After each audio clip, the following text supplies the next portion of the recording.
بسم اللہ الرحمن الرحیم باب الحجب، یعنی حجب کا معنی ہوتا ہے روکنا۔ تو یہاں پر میراث میں یہ ایک بات ہے کہ ایک وارث دوسرے وارث کو حصے سے روک دیتا ہے، یا تو مکمل طور پہ محروم کر دیتا ہے یا اس کا حصہ کم کر دیتا ہے، تو اسی کو کہتے ہیں کہ روک دینا۔ الحجب علی نوعین، حجب کی دو قسمیں ہیں، حجب و نقصان اور حجب و حرمان۔ حجب نقصان کیا ہے؟ حجب عن سہم الی سہم، ایک حصے سے دوسرے حصے کی طرف روک کر کے بھیج دینا، ایک حصے سے دوسرے حصے کی طرف۔ اور یہ 5 لوگوں کے لیے ہے، للزوجین والام وبنت الابن والاخت لاب، زوجین ماں پوتی اور باپ شریک بہن، جی باپ شریک، فقط مرہ بیان ہو، اور ان کا بیان گزر چکا۔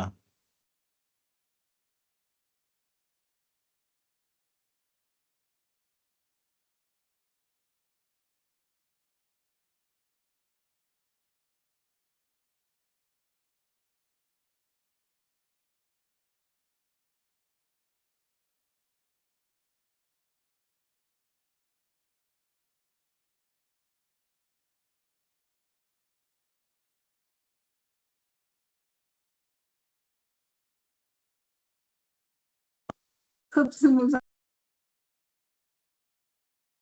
اب دیکھ لیجئے، زوج کا جو حصہ ہے وہ نصف ہے تو ربع ہو جاتا ہے، اور زوجہ کا حصہ ربع ہے تو ثمن ہو جاتا ہے بعض صورتوں میں۔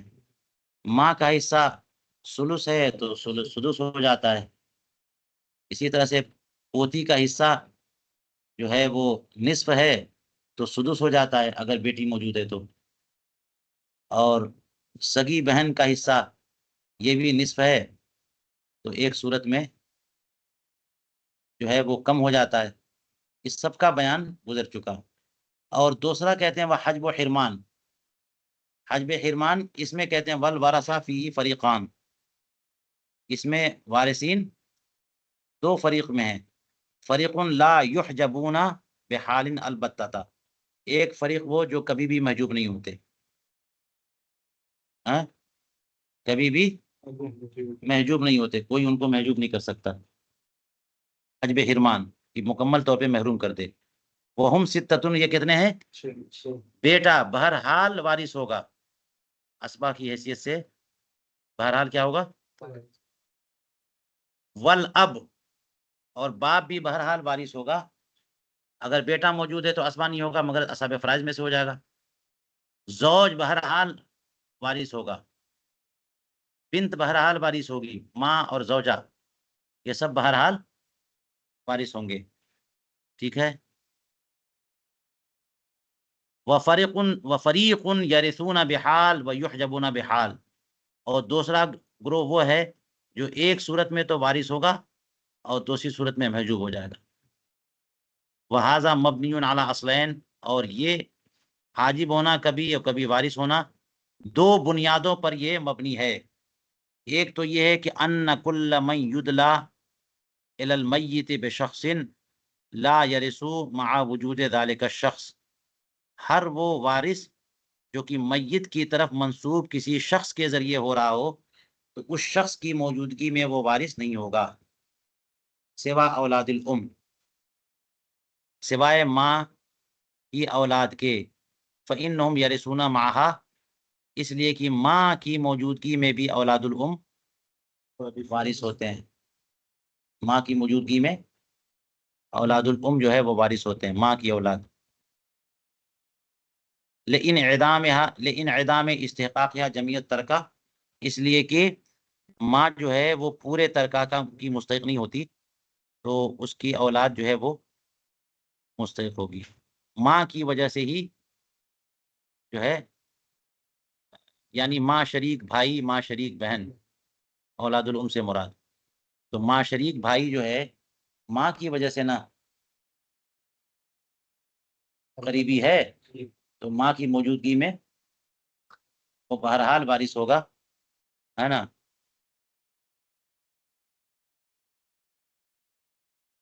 وہ یہ سوا کہہ دیا، ورنہ ماں کی وجہ سے جو وارث ہوتے ہیں وہ پھر وارث اس کی وجہ سے نہیں ہوتے، سوائے اولاد الام کے. فإنهم يرثون معها لانعدام استحقاقها جمع ترکا.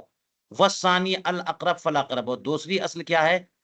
یہ الاقرب فالاقرب دیکھیں گے، یہ اقرب کی موجودگی میں وہی وارث ہوگا اور اس کے بعد والا جو ہے وارث نہیں ہوگا. تو جو کوئی موجود ہے وہ قریب ہے، اگر اس سے بھی کوئی اقرب ہے تو وہ وارث ہوگا، یہ قریب جو ہے کیا ہوگا؟ وہ محروم ہو جائے گا. جیسے مثال کے طور پر جو ہے وہ باپ کی موجودگی میں بھائی، بیٹے کی موجودگی میں چچا. تو باپ کی موجودگی میں بیٹے کی موجودگی میں باپ، باپ کی موجودگی میں بھائی، بھائی کی موجودگی میں چچا، ہے نا. یہ اقرب ہے. میت کی طرف جو ہے نسبت کرنے میں باپ سے زیادہ قریبی بیٹا مانا جاتا ہے، اور بھائی اور باپ میں بھائی جو ہے وہ کے مقابلے میں باپ زیادہ قریبی مانا جاتا ہے. چچا اور باپ میں باپ زیادہ قریبی مانا جاتا ہے، تو باپ وارث ہوگا اور چچا اور بھائی وارث نہیں ہوں گے. تو الاقرب فالاقرب کما ذکرنا فی الاسبات، جیسا کہ ہم نے اسبات کے ذکر میں بیان کیا ہے. والمحروم لا يحجب لا يحجب عندنا، لا يحجب حاجب نہیں ہوگا. محروم کسی کو محروم نہیں کرے گا، خود محروم ہے وہ کسی کو محجوب نہیں کرے گا. عندنا ہمارے نزدیک، وعند ابن مسعود اور حضرت عبداللہ ابن مسعود رضی اللہ عنہ کے نزدیک، یحجب حجب نقصان، محجوب حجب نقصان کرے گا، حجب حرمان نہیں کرے گا. جیسے کافر، قاتل اور رقیق، یہ تو ہیں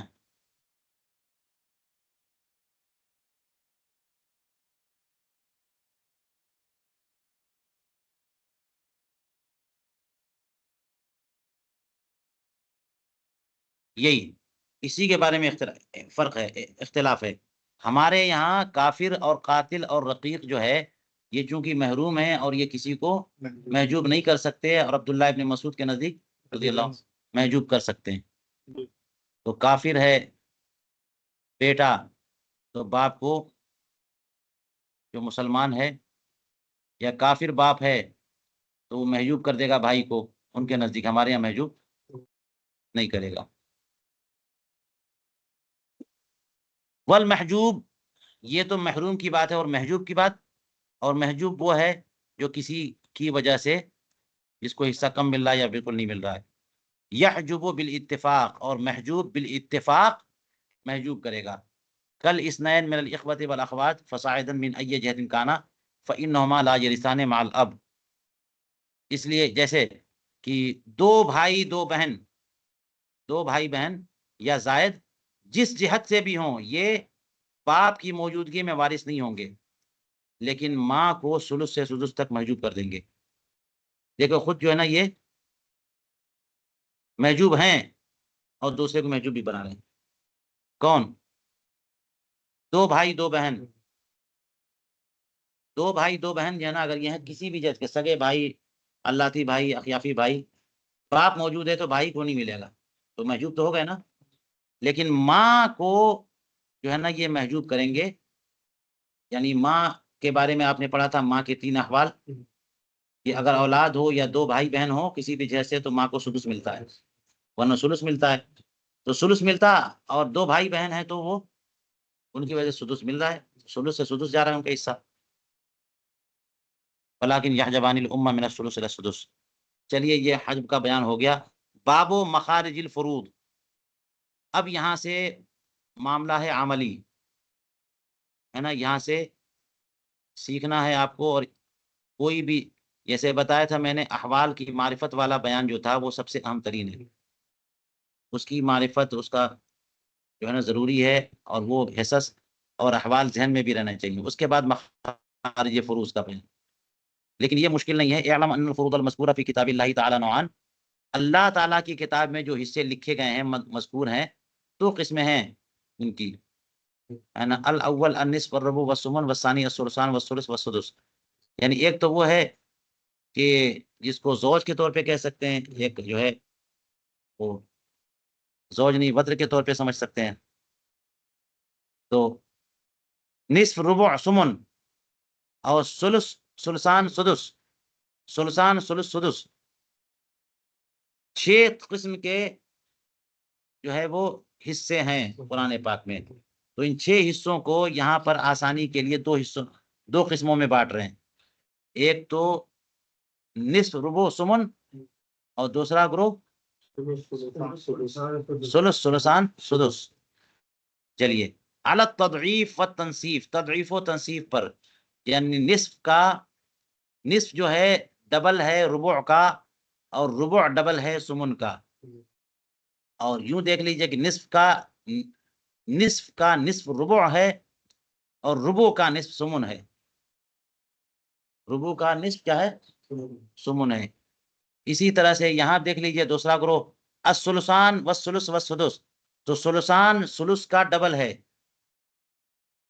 ثلثان ثلث کا ڈبل ہے اور ثلث سدس کا ڈبل ہے. لیکن ادھر سے دیکھیں تو سدس ثلث کا آدھا ہے اور ثلث ثلثان کا آدھا ہے. تو وہی معنی ہے علی التضعیف والتنصیف، یا تو گناگوں یا تنصیف پر. فَإِذَا جَاءَ فِي الْمَسَائِلِ مِنْ هَذِهِ الْفُرُوضِ أُحَادُ فَمَخْرَجُ كُلِّ فَرْضٍ سَمِيُّهُ. تو جب مسائل جو آپ کے سامنے آئے کہ اتنے وارثین چھوڑے، اتنا مال چھوڑے، تو اب کس کو مخرج بنایا جائے؟ تو کہتے ان حصوں میں سے اگر جو ہے نا احاد ایک ایک آئیں، فَمَخْرَجُ كُلِّ فَرْضٍ سَمِيُّهُ، تو ہر فرض کا مخرج جو ہے اسی کا ہم نام ہوگا. الا النصف، ہم نام کا مطلب ہوگا کہ ربع 4 سے، ثمن 8 سے، ثلث 3 سے اور سدس 6 سے. ہم نام تو وہی نہ ہے، سدس کا حصہ ہے تو کتنے سے؟ الا النصف، مگر نصف کا نصف سے، آدھے سے نہیں، 2 سے. نصف آدھے کو کہتے ہیں نا. اگر ایک ہی بیٹی چھوڑی اور چچا ہے تو آدھے سے حصہ نہیں لگائیں گے، 2 سے حصہ لگائیں گے. 2 سے حصہ لگایا، مسئلہ بنایا اور ایک بیٹی کو دے دیا اور ایک اسبا کے حصے سے چچا کو دے دیا. تو ہر ایک حصے کا مخرج اس کا ہم نام ہی ہوگا مگر نصف. اور نصف کا وہ کتنے سے بنے گا؟ وہ من اثنین. کر ربعی من اربعۃ، جیسے ربع والا حصہ اگر ہے تو وہ 4 سے، جیسے شوہر کو اولاد کی موجودگی میں ربع ملتا ہے، تو ایک بیٹا اور شوہر، تو 4 سے مسئلہ بنائیے، ایک شوہر کو دے دیجئے، باقی 3 کس کو جائے گا؟ بیٹے کو جائے گا. بس سمن من ثمانیۃ، اور سمن والا حصہ ہو تو 8 سے مسئلہ بنے گا، جیسے ایک بیٹی، ایک بیوی اور ایک بیٹا. ایک بیوی ایک بیٹا مال چھوڑا تو 8 سے مسئلہ بنائیے اور 8 میں سے ایک بیوی کو دے دیجیے، 7 جو ہے نا اسباب بیٹے کو دے دیجیے. والثلث من ثلاثۃ، اور ثلث جو ہے وہ 3 سے مسئلہ بنے گا.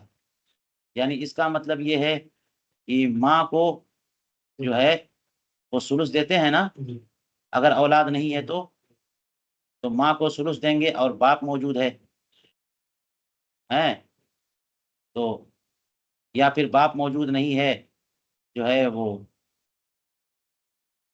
بھائی موجود ہے اور ایک ہی بھائی ہے، تو کہتے ہیں کہ ماں 3 سے مسئلہ بنائیے، بھائی ہے تو وصبہ ہو جائے گا، ہے نا. اس لیے کہ ایک سے زیادہ بھائی ہوتے تو ثلث سے سدس لے جاتے. احوال سب ذہن میں رہیں گے تبھی بات بنے گی. تو ماں کا ثلث سے سدس کب آتا ہے؟ یا تو اولاد ہو یا تو ایک سے زیادہ بھائی بہن ہو. تو میت کا انتقال ہو گیا اور اس نے ماں چھوڑا اور ایک بھائی، تو ماں کا ثلث سے 3 سے مسئلہ بنائیے اور ایک ماں کو دے دیجیے، 2 بچہ بھائی کو دے دیجیے. ٹھیک ہے. وَإِذَا جَاءَ مَثْنَىٰ أَوْ ثُلَاثَةً، اور جب 2 آئیں اور 3 آئیں ہیں، وَهُمَا مِن نَوْعٍ وَاحِدٍ، 2 طرح کے حصے دار آ گئے لیکن ایک ہی نوع سے ہیں. فَكُلُّ عَدَدٍ، ایک ہی نوع سے مراد ایک نوع وہ ہے جس میں نصف ربع اور ثمن ہے، اور دوسری نوع وہ ہے جس میں کہ ثلثان ثلث اور سدس ہے. تو ایک ہی گروہ سے 2 یا 2 سے زائد یعنی تینوں آ گئے، تو اب کیا ہوگا؟ کہتے ہیں کہ فَكُلُّ عَدَدٍ يَكُونُ مَخْرَجًا لِجُزْءٍ، فذلك العدد ايضا يكون مخرجا لضعف ذلك الجزء ولضعف ضعفه. تو ہر وہ عدد جو کہ ایک چھوٹے والے جز کا جو مخرج بنے گا تو وہی عدد اس کے ڈبل کے لیے بھی مخرج بن جائے گا اور ڈبل کے ڈبل کے لیے مخرج بن جائے گا. جیسے ثلث، ثلثان اور سدس ہے نا، تو اس میں سب سے چھوٹا جو جز ہے وہ سدس ہے. 6 سے مسئلہ بنائیے، 6 کا مسئلہ بھی حل ہوگا، ثلث کا مسئلہ بھی حل ہوگا اور ثلثان کا بھی مسئلہ حل ہوگا. تو 6 سے مسئلہ بنائیے، سدس کو 1 دے دیجئے اور ثلثان کو 4 دے دیجئے اور ثلث کو 2 دے دیجئے. 6 میں سے 1 ثلث کتنا ہے؟ 2 ہے، اور 2 ثلث 4 ہے. کسیتتی، جیسا کہ دیکھیے وہی مثال بتا رہے ہیں، جیسے کہ 6 یہ سدس کا مخرج ہے، ولضعفہ، اور سدس کے ڈبل یعنی سدس کا ڈبل ثلث ہے، اس کا بھی مخرج ہے، ولضعف ضعفہ، اس کے ڈبل کا ڈبل یعنی ثلثان کا بھی مخرج یہی بن جائے گا. تیسری صورت کہتے ہیں وَإِذَا اخْتَلَطَ النِّصْفُ مِنَ الْأَوَّلِ بِكُلِّ الثَّانِي أَوْ بِبَعْضِهِ، اور جب نصف پہلی نوع میں سے نصف دوسری نوع کے کل یا بعض کے ساتھ مختلط ہو تو مسئلہ 6 سے بنے گا. وَهُوَ مِن 6، تو مسئلہ کتنے سے بنے گا؟ وَإِذَا اخْتَلَطَ الرُّبُعُ بِكُلِّ الثَّانِي أَوْ بِبَعْضِهِ، اور جو پہلی نوع میں ربع دوسری نوع کے تمام یا بعض کے ساتھ مختلط ہو، جمع ہو، تو مسئلہ 12 سے بنے گا. اور جب سمن دوسرے کے کل یا بعض سے جمع ہو تو مسئلہ 24 سے بنے گا. یہ اتنی بات یاد رکھنے کی ہے. فَهُوَ من 24. جی، تو اب دیکھ لیجئے کہ مخارج فروض میں کیا ہوتا ہے.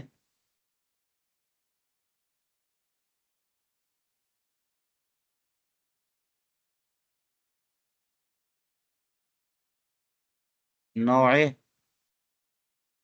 اول، نوع ثانی، یہ نصف ہے اور یہ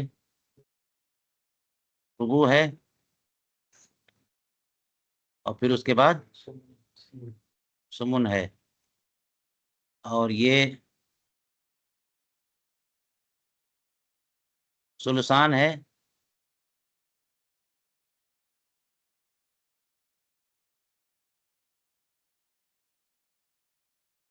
اور ایک یہ ثلث ہے اور ایک سدس ہے. اس کو کہہ لیجئے نصف، ربع،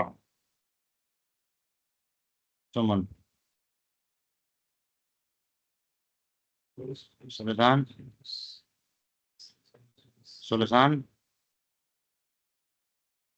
سدس.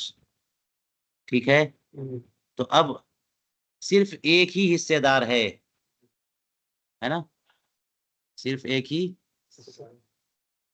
حصے دار ہے. مثال کے طور پر صرف یہی ہے، تو 3 سے مسئلہ بنا لیں گے. یعنی میت نے صرف 2 بیٹیاں چھوڑی تو 2 بیٹیوں کا کتنا ہوتا ہے؟ ثلثان.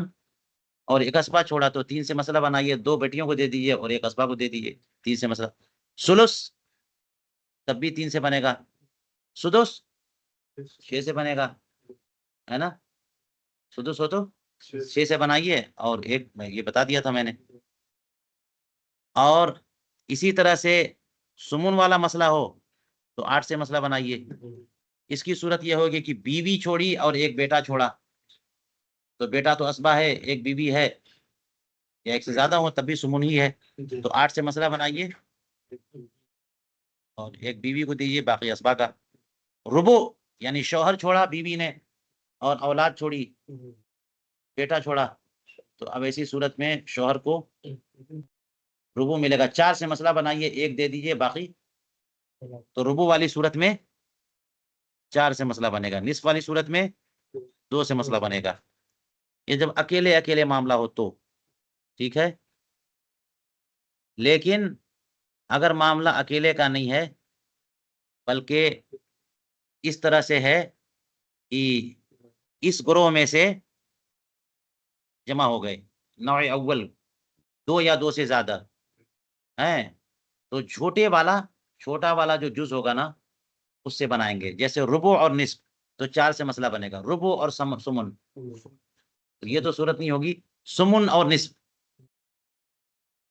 سمن اور نصف. جیسے بیوی ہے اور ایک بیٹی ہے، بیوی ہے اور ایک بیٹی ہے، تو کون سی صورت ہے؟ سمن والی. بیوی کی اولاد ہو تو. اور نصف والی کون صورت ہے؟ ایک بیٹی ہے یا ایک بہن ہے. تو ایسی صورت میں کیا ہوگا کہ 8 سے مسئلہ بنائیں گے اور ایک دے دیں گے بیوی کو، اور جو ہے 7 جو ہے نا وہ ایک بیٹی کو چلا جائے گا. بہن والی صورت نہیں ہوگی کیونکہ اس صورت میں سمن نہیں ملے گا بلکہ ربع ہو جائے گا بیوی کو. اسی طرح سے اس نوع کے صرف ہوں، ثلث اور سدس جمع ہو گئے، یا ثلثان اور ثلث جمع ہو گئے، یا ثلثان اور سدس جمع ہو گئے، تو اس میں چھوٹے والے حصے یعنی 6 سے مسئلہ بنائیں گے اگر ثلث سدس جمع ہو گئے تو ماں کی صورت میں ماں ہے اور ماں شریک بھائی ہے، ماں شریک بھائی بہن ہے، تو ثلث اور سدس جمع ہو گئے تو 6 سے مسئلہ بنائیں گے. جی مثال کے طور پر ایسی صورت ہو گئی کہ ماں ہے اور اخ لام ہے اور ایک اور اخ لام ہے، تو یہ شرکا فی الثلث ہو گئے. تو مسئلہ آپ نے کتنے سے بنایا؟ 6 سے مسئلہ بنایا. اس کو 1 دے دیا اور ان لوگوں کو یہ ثلث میں شریک ہوں گے نا، تو ثلث 2 ہو گیا. ٹھیک ہے، یہ اس طرح سے ہو جائے گا سدس سے. اور اسی طرح سے جو ہے اگر بیٹی موجود ہے تو بیٹی کا نصف ہو جائے گا، تو اس کا 3 ہو جائے گا. ایسی صورت میں ثلثان اور ثلث ہیں تو 3 سے مسئلہ بنے گا، ہے نا. اب یہ صورت دیکھے گا کہ ثلثان اور سدس 2 بیٹیاں ہوں تو 3 سے مسئلہ بنایا، 2 دے دیا ان کو اور ایک ثلث کو دے دیا. مسئلہ یہاں پر چوتھی صورت جو ہے نا اس کو دیکھنا ہے. چوتھی صورت یہ ہے کہ ان کا ٹکراؤ ہے نا ان گروہ سے ہوا، ایسے. ٹھیک ہے، تو ایسی صورت میں کہتے ہیں کہ اگر کچھ ایسا ہوا ہے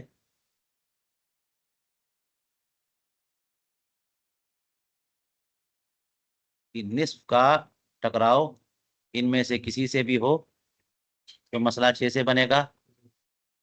ربع کا ٹکراؤ ان میں سے کسی سے ہوگا تو 12 سے بنے گا.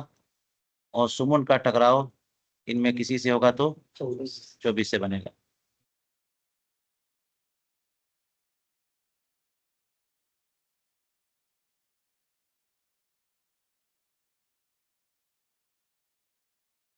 ایک گروہ سے نصف اور دوسرے گروہ سے چاہے ثلثان ہو چاہے ثلث ہو چاہے سدس ہو تو مسئلہ 6 سے. اور ربع کا ٹکرا ہوا دونوں میں دوسرے گروہ سے کسی سے بھی یا کل سے 12 سے. اور سمن کا ٹکرا ہوا 24 سے. یہ بات یاد رکھنے کی ہے اور اتنا ہی کافی ہے آج کے درس کے لیے. یہ آپ لوگوں کو لکھ لینا ہے.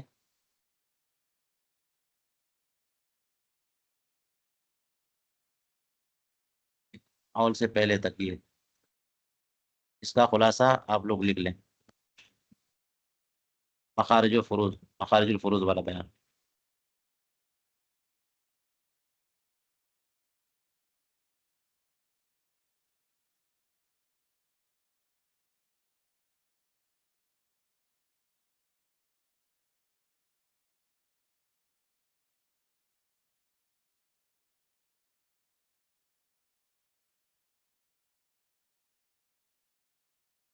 چلیے اب